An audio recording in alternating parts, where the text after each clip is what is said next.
Hello, everybody. This is Beef and the Deuce podcast. I am the Deuce. I just want you to know that IT issues happen to the big guys. I was listening to Rich Eisen podcast, and they had an audio failure, and the Beef can verify that I occasionally have IT problems here. So it's good to know that people who are making big bucks have the same kind of problems. Isn't that right? It's always some plug or some button, and no one pushed it. No one tells me these things. Love it. And of course, I updated to the iPhone 16, so that's radically different than the 7 that I had. So it's like, where's that button kind of thing? So that's about it. You're going golfing. You're going golfing on Tuesday, right? You gotta. Yes. Okay. Yes, we finally have our first 18-hole round for the beginning of the season. Where are you going? We're going to go to Rolling Meadows, the Old Faithful, where I've shot my personal best twice. Is that Marysville? Yep, just off of, 33? Yeah. 33 and take 42 down towards Industrial Parkway. Yeah. It is very nice. It's a nice course, especially on the front nine where it's relatively open outside of one hole. Right. On I believe it's hole 8 where it's a super narrow tee shot. But it's a nice warm up. They give you a couple courtesy holes, if you will, where it's pretty open. And then it kind of gets a little bit tougher towards the end, and then on the back nine, it's definitely a little bit more tough. But I've notoriously played well there, and definitely need a little bit more of that stamina, if you will, to get through the 18. So I'm excited. The golf game ended pretty well last season. Yeah. So I'm hoping that the hard work and dedication to the good old golf game pays off, and hopefully we keep it in the mid 80s, which would be preferable. If I break 100, I'm always happy. So I'm not going to be picky about it. So but yeah, it's gonna be good. So you had a good enough year last year that you're not no new clubs or anything. Just got a brand new bag, huh? Yep, just new bag, keeping everything the same until they do me dirty. And then into the lake, right? Into the lake. Yes, until I throw my putter in the water and I snap my driver over my knee. Okay. But yeah, it's everything's working the way it should. And then we gotta play some good golf, and then when we go to Florida here in about a month and a half or so, we're hoping to kind of keep that going, because Florida golf is pretty different. It's pretty different down there. Now, will that be prime heat time or just sort of? Yes, it is going to be hot as shit. And that's on the Atlantic side, so there'll be some. Well, it's just going to be humidity anyway. It's Florida, right? Yeah. We usually play early in the morning where it's not terribly hot. It's usually 70s, 80s. But it's just super sticky. It's very, very humid. So yeah, that's usually what gets you. And the sun's coming up, right? Oh yeah, but it's beautiful. It's beautiful down there, and nothing hits quite like super early morning golf. Yeah. Because then you're done. Then we just go to the beach and we just chill. So it's always fun. Have some lemonade. Oh, there's always transfusions. There's always a good transfusion. So is there anything going on with the Buckeyes? Buckeyes picked up some big lineman from Rice. Was that this week in the portal? I want to say it was this week, yes. Apparently he's, I forget the name, but he's apparently a big pickup, isn't he? Big dude. Yeah. We got a big dude. We're looking at I think that guy from UNC. I can't think of his name off the top of my head. But where he's either making a visit or thinking about making a visit or something like that. So we're trying to get some dudes, which is always good. So yeah. No, I haven't heard anything about quarterbacks. So I think no, and I don't really think that they're going to. Yeah. Or at least that's the talk of the town, if you will. It doesn't really sound like that's their plan. But I don't think it's terribly hateful to at least dive into it and see who's available. But I think them showing that confidence in Julian saying Lincoln Keen holes, Like I think that's good. Mm-hmm. Mm-hmm. And I guess since it started Wednesday, right? And I think since then, no Ohio State player has entered the portal, right? No, nothing yet, which is good. So Yeah. let's hope we keep the ball rolling and Yeah. keep the spring momentum going, and Where would you go? hopefully we get nothing terribly crazy. Yeah. If you, I mean, if you know you're not going to play and you want to play, then sure, go somewhere else. But you're at the top of the mountain here. Yeah, you are defending national champions. This is the only place you should want to be. And it's the Ohio State University. With all of that juicy NIL money. Yeah, tons of it. Okay. So we're looking at the NFL draft. Nothing else from OSU? We got to keep Bob up to date. Bob's down in Florida. Oh, Bob's. We're talking Florida Bob. Yeah, he's doing his thing. Yeah, he's roughing it down there in Florida. But yeah, I would say nothing that's there's no bad news. So obviously, no news is good news. Right. And the spring game was obviously pretty positive in the grand scheme of things. So I would say everything's looking good. So we can't be mad.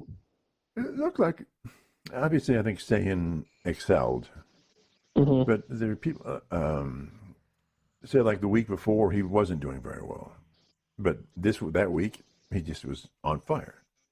And so a lot of the veteran observers, sports commentators think all three of the quarterbacks that played really did pretty well. No one embarrassed themselves in the spring game.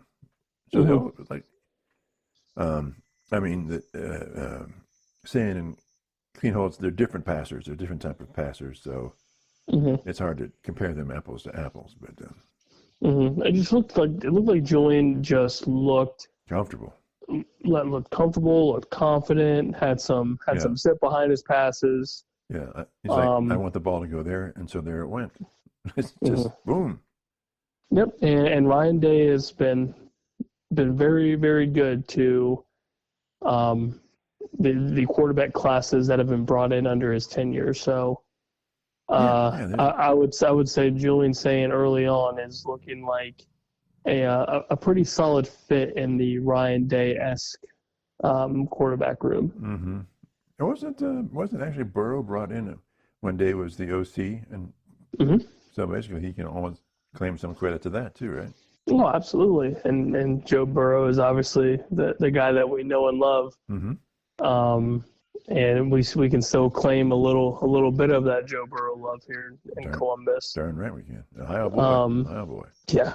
So yeah, I would say early on Sayin's looking pretty solid, and it's good to know that the critics that love to dog Ohio State for whatever the reason may be, that there's really nothing to dog.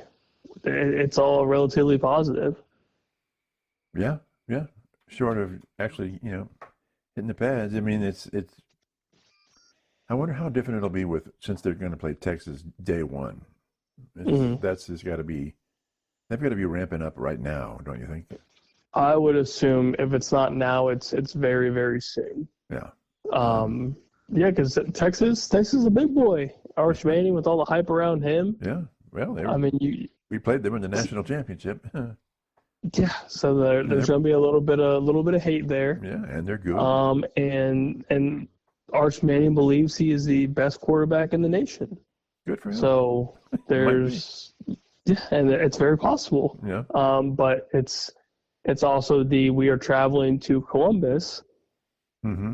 So there's a little bit of love there, and then you, as Texas, you want to beat the defending national champions. Yeah. Who doesn't want to spoil the opening game of the season? Yeah, punch Ohio State right in the mouth. Now, I'm assuming, maybe I'm wrong, that's going to be like a noon game, or can they change it to a night game if they want to? As of right now, I believe it's noon, but I know Ross Bjork's trying to add on more night games to the schedule, since it seemed like all OSU did was play big noon games. Yeah. Which a game like OSU Texas at night, Oh, God. to be wild. It'd be absolutely insane. You got to be unqualified. Two of the biggest, I would say, top 5, top 6 programs in football in the nation, at least. Maybe if not top 3, 4, maybe. Oh yeah, I would say easily top 4. Yeah. And then you're in the shoe, primetime Saturday night. Yeah. God. Yeah. I'll sit here and enjoy myself. Yeah. Okay. Good. So let's talk a little NFL draft, which is coming up Thursday. One thing I heard commentator talking about was the reason there's not a lot of action right now in trades and stuff prior to the draft is that some of them are feeling, probably a lot of them are GMs and coaches or scouts are saying that they only think there's maybe 4 to 5 truly first round quality picks in this draft. And if that's the case, then the other 8 or 28 or 27, 26 picks are felt as maybe second round picks, and they don't want to pay first round money to a second round pick, right? Mm-hmm. I don't agree with that. I think there's about 7 or 8 that I would say, but so they're going like who would they say? Well, like Hunter, Carter, Ward, Warren, and I would also say Genty is first round pick, and because I'm biased, I would say Emeka Ibuka. So I would say those are clearly first round quality picks at that point. Now, what do you think about Shedeur Sanders? I think he's a first rounder, right? I think he's a first rounder in this draft, but not. I would. It's so tough because we obviously saw, I would say, a decent amount of his games, and I wasn't. I don't think I was ever truly disappointed. The only issue that I have is his tape and the teams that he played are not super high quality teams. Right. So his downfall is the competition. Now, we're not discrediting the fact that he's throwing for over 300 yards, multiple touchdowns through the air. Like that is a given thing. It happened. It's great. But which is why he's being talked about as a high pick.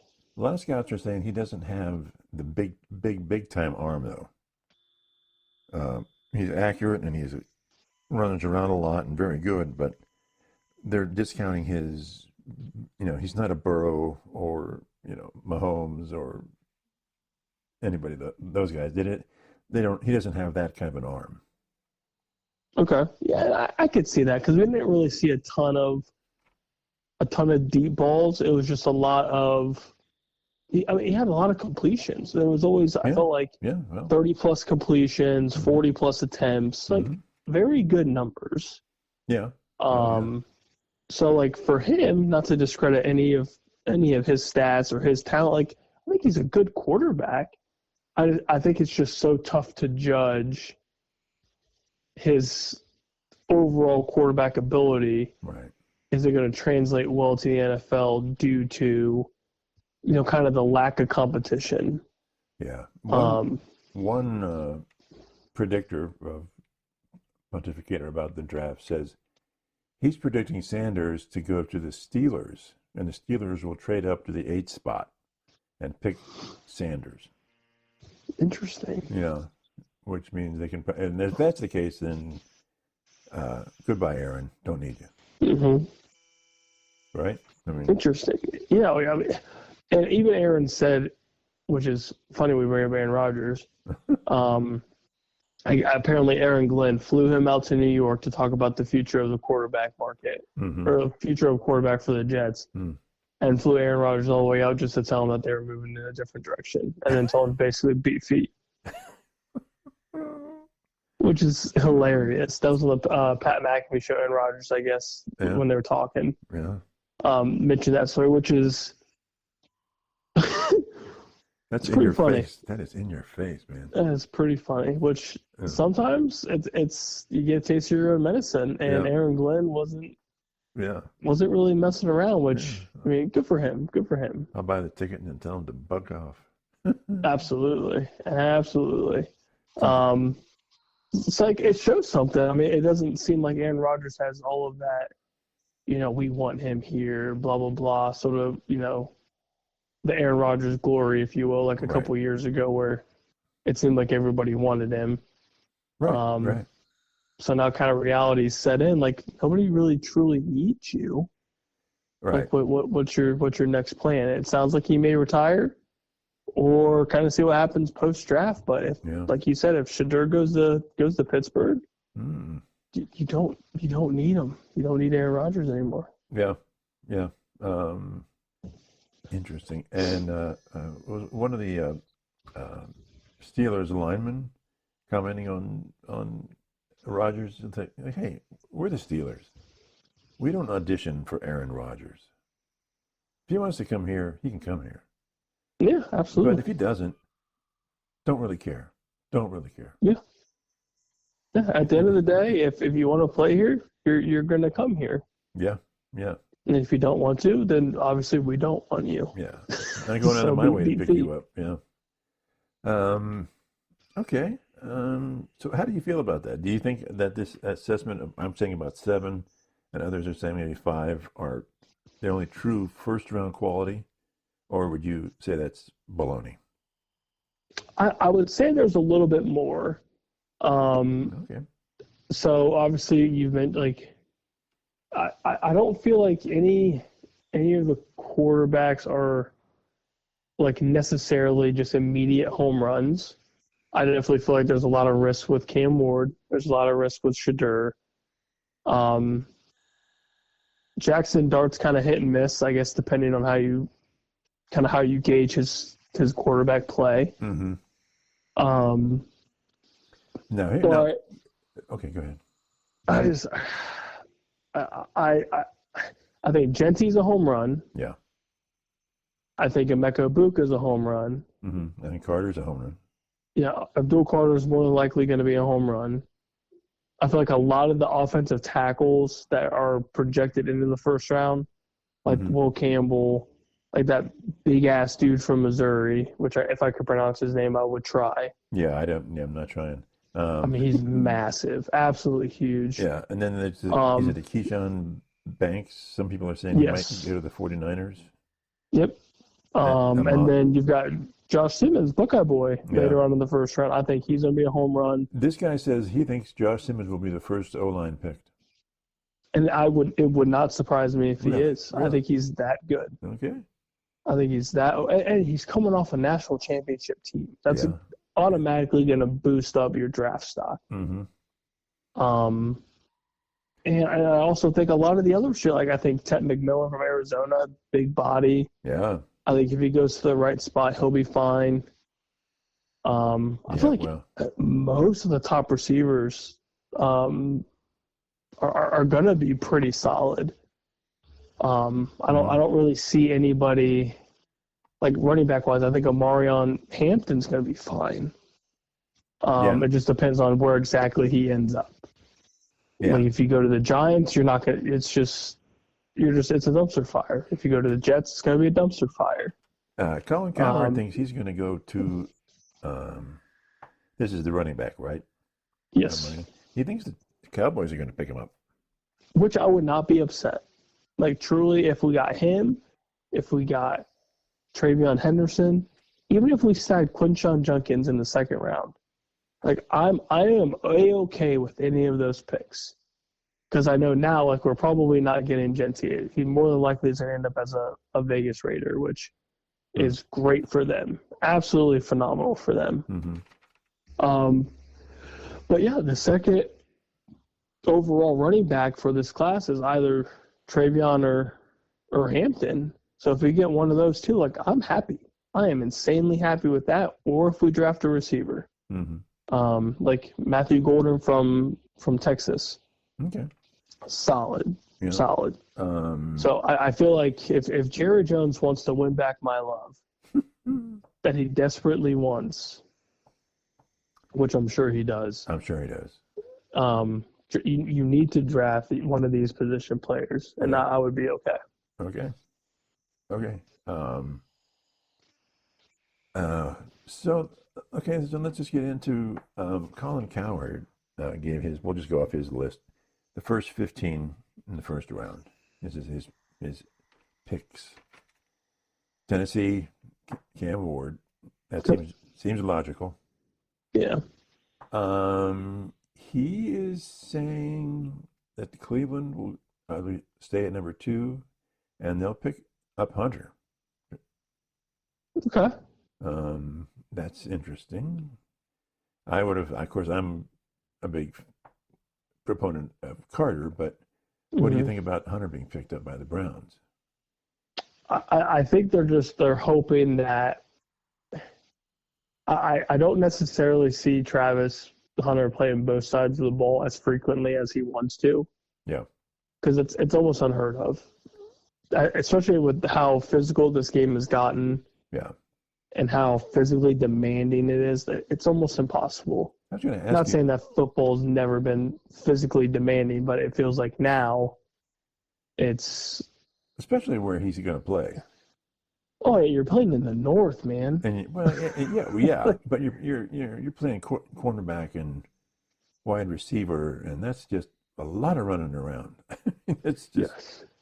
But so anyway, so they're saying Coward's like Cleveland he thinks they're good with their quarterbacks right now. They're going to stick with, and he didn't say it in his commentary, but it's almost as if he thinks they're going to go with my guy Flacco, and I find that a little hard to believe. Yeah, I feel like day 2 is probably when they're going to try to go for a quarterback. Well, I feel like there's more value in day 2. I think. Yeah, but he thinks they're fine this year with the quarterbacks they have. That's crazy talk. Well, that's. I guess I could see it if you're banking on next season, like next year's draft, and going after that quarterback market. Then okay, like if that's what you're projecting in the next couple of years, then okay. Yeah. So anyway, I thought that was fascinating. So he's basically saying the Browns said we're not going to pick a quarterback first round. And then, see, this is where you're thinking Sanders, or people are saying Sanders to the Steelers. He's saying the Giants are going to pick up Sanders. Jeez. Yeah, because he's saying what they're going to do. They'll release that other quarterback they have that doesn't seem to play. I can't think of his name. He's like the third string quarterback guy. Yeah, all Tommy Cutlets. Yeah, and then they'll get rid of who did they just pick up from the Browns? Yeah, famous Jameis, and you got old Rusty Russ. He's saying they're going to get rid of Jameis and the other guy.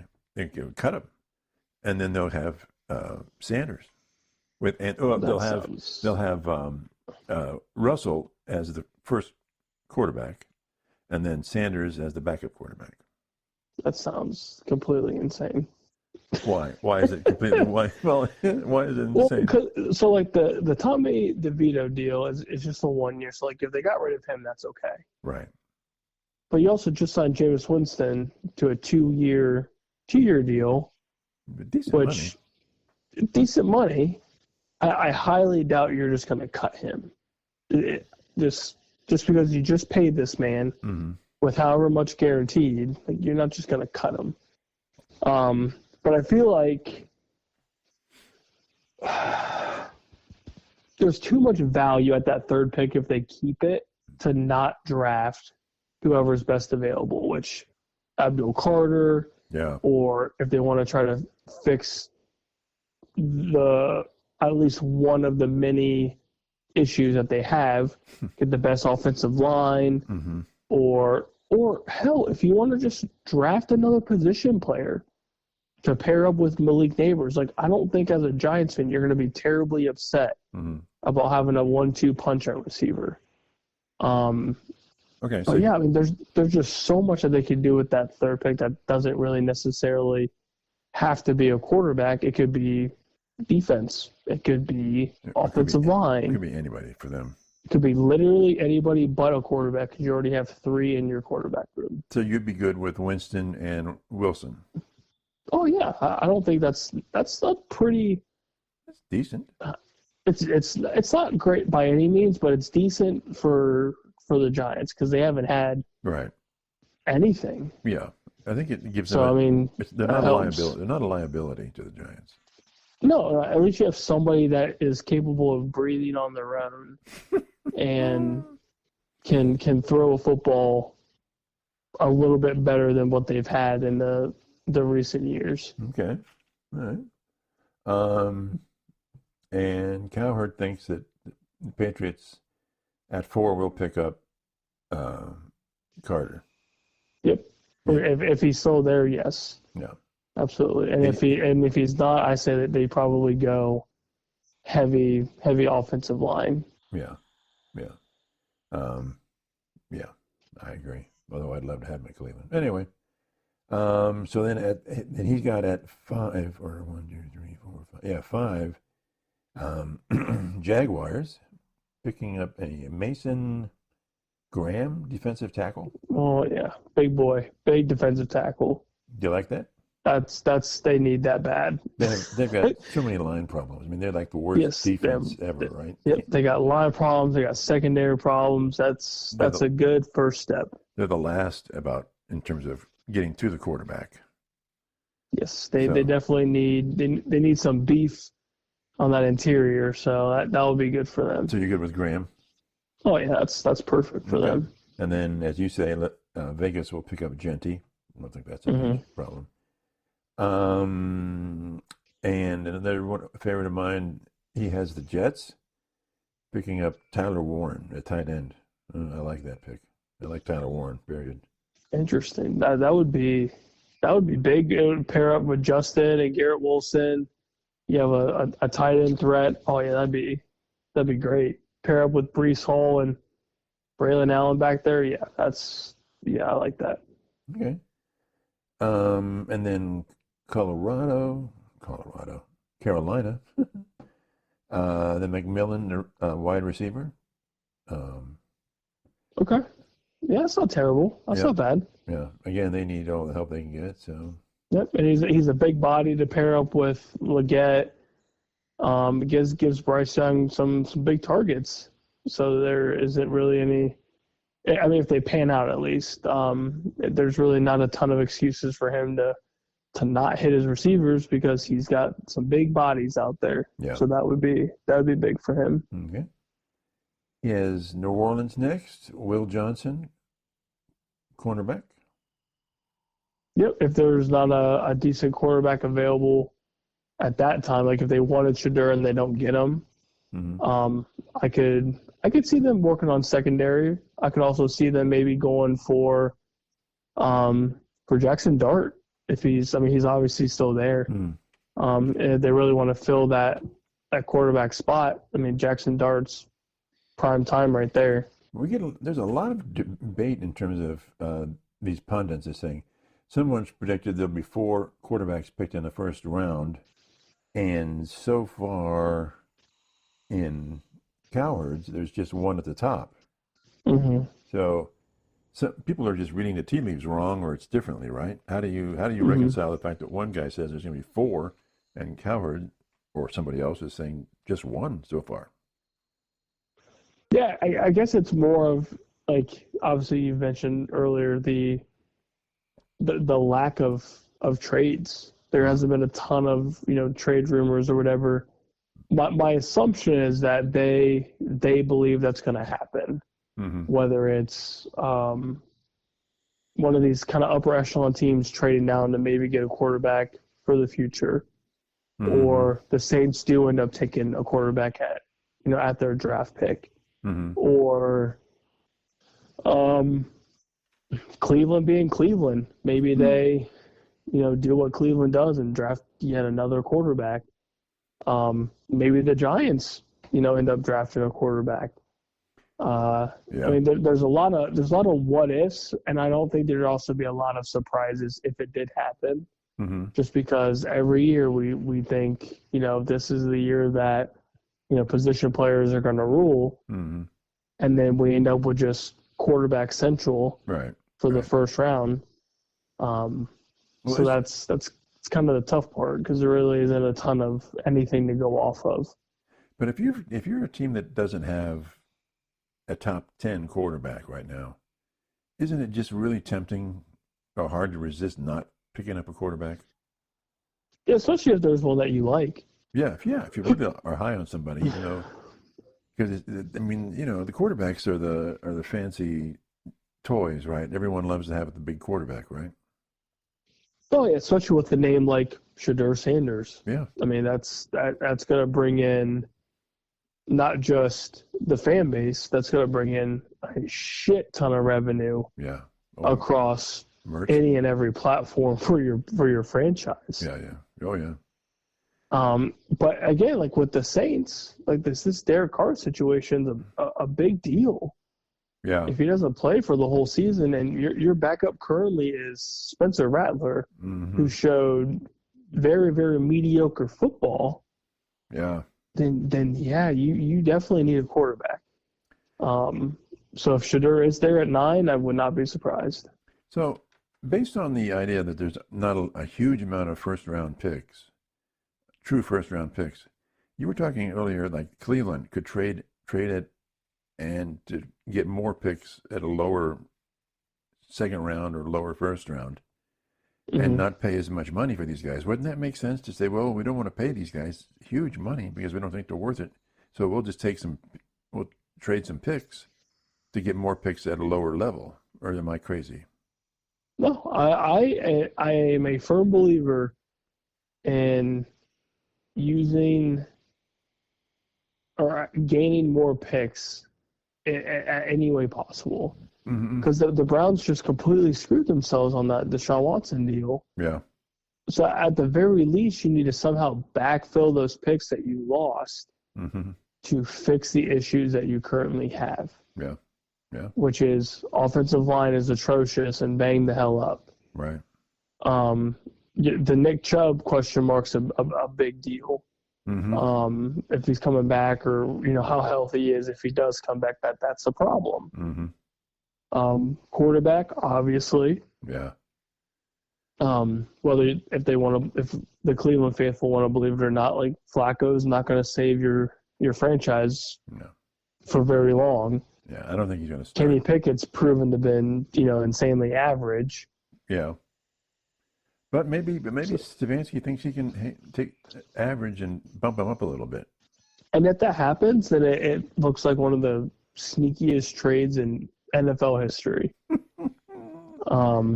the likelihood, yeah. Okay. But yeah, I mean, you could just use so many of those picks for everything else that you need help with. And if Travis Hunter, there's a lot of people that believe Travis Hunter is a franchise game changer. And if he is, that's great. If Cleveland gets him and he ends up being this top dog, that's amazing. Like, great draft pick. It panned out for you guys. That's awesome. But the likelihood of your first-round draft pick panning out is kind of a small percentage. Yeah, yeah. So if you want to take more bang for your buck and increase the likelihood of, more than 1 or 2 draft picks hitting, get more draft picks. Right. And that's kind of my thought, because there's so many needs, and I don't believe Travis Hunter is going to, necessarily fix whether it's a secondary or your receiver room. Yeah. The receivers in this class are super deep. Yeah. You can find a good receiver day 2, day 3. So yeah, I would not hate if they trade the pick back and got somebody that was super quarterback hungry to go to number 2, and in turn you get a first and a second rounder and an additional first and the following draft. That'd be huge for you guys. And then, say if you guys tank the season again, or just played poorly, that next year's draft class is going to be insane. Yeah. Especially if Arch Manning pays off, Jeremiah Smith. I mean, the list goes on and on and on. Mm-hmm. Yeah. Another question I had for you, and we're talking about Travis Hunter, wants to play both sides of the ball. Fine. Something tells me at a certain point, year 2 or year 3, or maybe sooner, he's going to go, that was fun, but my body can't take it anymore. I can play one side of the ball, or I can play the other side of the ball. But 3 years, both sides of the ball, I think the guy's going to be beaten up and thrown out. Yeah, he's going to be in a bodysuit. So what's your full body cast? How long do you think he can take this double, I think after year 1, he's going to realize that it was a mistake. Right. Yeah. It's such a physical sport, and it's each and every year it gets more physical. Yeah. Regardless of the NFL changing rules or adding rules or whatever, it's still a violent sport. Yeah. And you as a corner, now you're not necessarily taking, brute force day in and day out.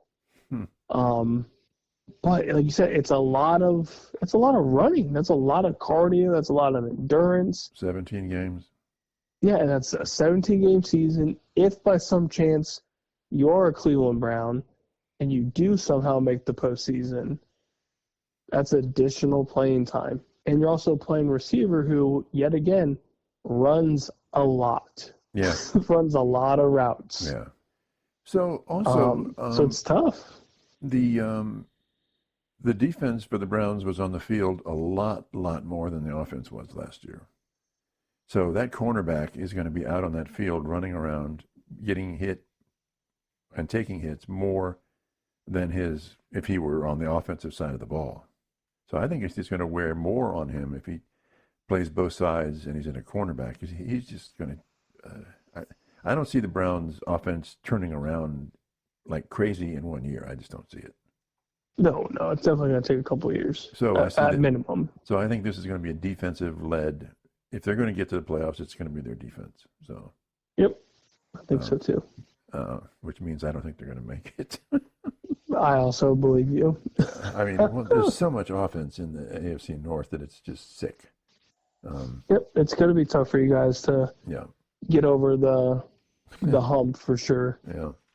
So, okay, let's move along here. He's got the Bears, Jalen Walker, at defensive end, edge rusher. Yep, which is definitely smart. Beef up your defense. They've done a lot already in the offseason for Caleb Williams. So, yeah, I would say defense is definitely a key need for them. Okay. Then he's got 49ers. Kalen Banks, or starts with a K. I wrote it down. Offensive tackle. Yep. You need to protect your dude. Yeah, he think that's a big need for them. Big. Yes, especially with, was it Trent Williams retiring or they traded him? I can't remember. Yeah. So yeah, that is definitely a position that needs filled quickly. Right. And he's got Dallas, O'Mary, and Hampton running back. Yep, which is I'm A-okay with. That is perfectly fine. And he had some sort of a premier running back. Maybe not elite, but somebody to legitimately somebody that is a dual threat. Yeah. Somebody that can catch the ball, somebody that can run the ball efficiently. And we need a premier. We need a premier back that can do what Zeke did in the past, DeMarco Murray. Those type players. So you would go with him or his role over, say, a tight end or a second wideout. It also depends on who's there. So like if if Ted McMillan's up there still for a receiver, that's almost like a coin toss. So you either backfill this running back position, which you could still probably get a Quinshawn in the second round, maybe Travion Falls in that first round. You try to trade back in and get him. I would be okay with that too. So you have your number 2 receiver and then your top running back. But if they got to get somebody else to play with CD, right? I mean, we eventually need to draft a receiver. Now whether that's Ted McMillan, whether that's Golden from Texas, whether we reach and get Emeka Ibuka, which obviously as a Buckeye fan I would love, Mm-hmm. or if we draft Travion. I mean, either way, it's if they draft position player, I am okay with whoever they get. Okay. Because I feel like a lot of the first round talent, position player wise, is worthy of a first round pick. So Now, whether they hit or not is always a question. But right. So you're saying either position is a good pick because you need them yes, both, right? Yes. Okay. Miami, Will Campbell, offensive tackle. If he falls all the way to them, I would be shocked. Really? I would be shocked. Well, who do you think is going to pick him up before them? Somebody early, whether it's Giants, whether it's Well, the Browns could use one too, but yeah. Hell, if the Browns drafted offensive line, I don't think anybody would be terribly upset. yeah. Carolina, I mean these kind of lower tier teams Yeah. that are looking for offensive line help, I could see them getting him relatively quickly. Yeah. And then the Colts are Armand Membo, offensive tackle again. Mm-hmm. Yep, they need A lot. They need a lot. Mm-hmm. they need a lot, and I think it starts with protecting whoever is going to be under center for them. Get the rushing attack going with Jonathan Taylor, which hopefully would open up play action Mm-hmm. or whatever they end up trying to do, down in Indy. Mm-hmm. But yeah, it starts with protection, and they didn't really have a ton of protection last season. Yeah. And then at 15, Atlanta, he's got him as a Shamar Stewart. Is it Shamar Stewart? Edge rusher. Okay. Yeah, I mean they need defense. Atlanta needs defense bad. I guess the slogan down there is if you want to win that division, you got to beat Baker. And to beat Baker, you got to beat Baker, and you got to keep your try to keep your defense off the field as much as possible. Right, but basically, to beat Baker, you got to get to Baker because otherwise he's going to eat you alive. Yep, and that was their issue was the quarterback pressures. Like their secondary played fine. Mm-hmm. It was just lack of pressure. Mm-hmm. And yeah, like you said, especially in that division where it's bake at this point, unless somebody kind of rises from the ground. It's Bake's division to lose. So if he's obviously there, Atlanta came in close, but it's Bake's until somebody takes it. Okay. So you think in that division, basically he's the Burrow or Mahomes of that division? Yep, at least for right now. For right now, yeah. Yeah, at least for right now. Okay, that's good for him. Good for him. So that's it. Anything else for the draft? Any surprises? You're looking at anything that's really offbeat? I will be curious to see if there's a rumor mill for your Brownies that if you guys go Travis if you guys go Hunter, pick 2, that Cleveland will try to trade back into the first round if Shedeur continues to fall. And you guys will trade back into the first round to get Shedeur. Really? That is a rumor mill due to, I guess, somebody interviewed Shedeur and that he wants to play with Travis Hunter wherever he's drafted. So this assumption here is that Hunter is the better first pick as a player. Yes. So it basically where Hunter goes, he wants to go. Yes.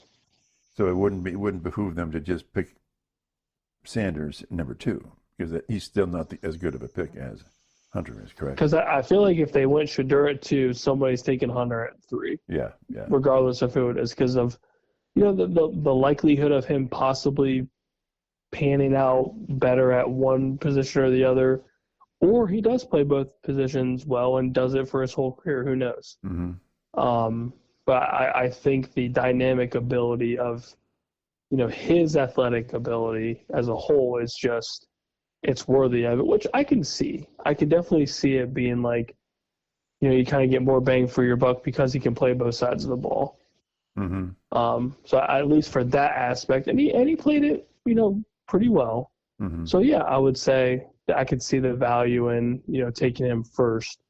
And then with a lot of the talk of Shedeur possibly falling in the draft, yeah, I'll take that risk and see how far he does fall.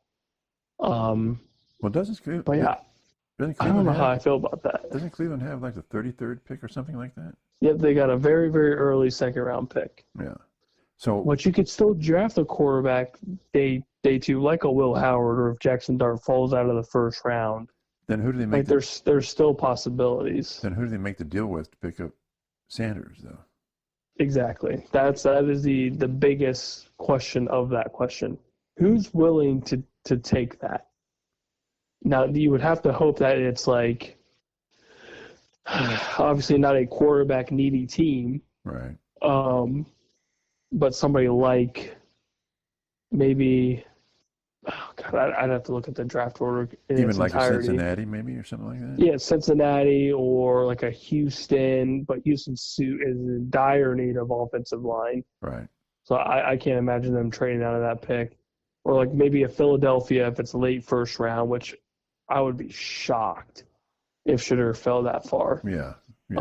But like if he's in the teens, like somewhere in that 15 range, like Atlanta, or like the Colts, maybe try to trade back into that top 15 if they're able to. I would be interested to see if the idea actually pans out. Because if that's the case, that might not be necessarily awful for the Browns.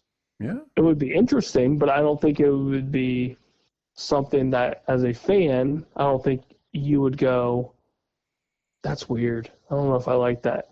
You're pairing up college teammates who already have a relationship and some sort of chemistry success on the football field. That's good. Yeah, I'd be curious to see if that happens. So do you think that, say, after the 10th pick or 12th pick or whatever, if he's still on the board, that the Browns will just start fishing around for teams? I would pick up that phone almost immediately. Okay. And just kind of gauge interest. Just kind of see what, if anybody's willing to trade back or whatever. I don't think it'd be a terrible idea just to see. Okay. Well, that's interesting. Well, let's see what happens on that one. So what need then does that fill? If they have Hunter, and they have two quarterbacks already, what's the need? Or you just think it's going to be more fun or something? I would say it fills the quarterback need solely on the fact that Flacco's not going to be there forever. Right. Flacco can mentor both quarterbacks with Pickett and Shedeur if that ends up being the plan. And then you have a three-way quarterback battle, which is always fine. You're not getting rid of Joe Flacco. Right. Kenny Pickett could very well just be dropped, or he could just be demoted to third string. But at least your quarterback room is full. Or he could work out. Yeah, I mean, or you can just go get another veteran. If Pickett's just absolute trash, go find another veteran. Or go find some young cat out there. Do you think Cousins is just going to be the backup quarterback for Atlanta this year? I think so.